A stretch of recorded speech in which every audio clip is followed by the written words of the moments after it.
Hi guys, what is activities?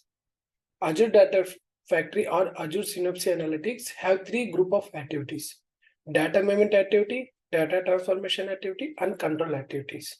An activity can take 0 or more input dataset and produce 1 or more output dataset. The following diagram shows the relationship between pipeline and activity and dataset. See guys, this is the dataset where it is called as a table dataset or file dataset. Mostly data sets are like where we are going to create with help of whenever you created the linked services, right? After this, you are going to create the data sets. So these data sets can be consumed by the activities. For example, copy activity. This copy activity is consuming this data activity in order to fetch the data from the particular storage account or table to move the file, right?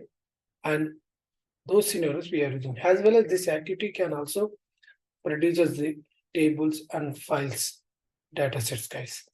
Then from this activity, then pipeline will be trigger this copy activity or execute these activities, and it can be consume the file and produce the file or create the table or like add the data inside the table or delete the file or copy the file, those activities. Okay, so in this ADF, I'm going to showcase you how we can see the existing activities.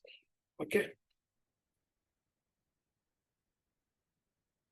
So guys, as per this PPT, what I mentioned, data movement activities, transformation activity, control activities, what are.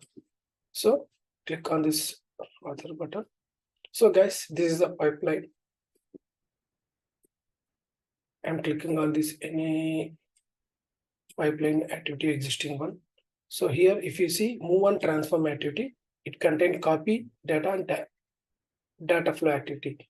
So data flow activity mostly helpful for the to write the transformation logics. Okay, without using any code, we used to use this simple drag and drop. We can apply the transformation logics. So this is like move on transformation activity. And second is this iteration and conditions.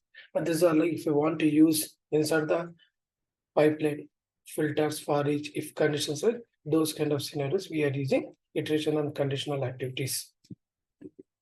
Okay, these are the activities guys which we are using in the inside the pipelines with help of these activities.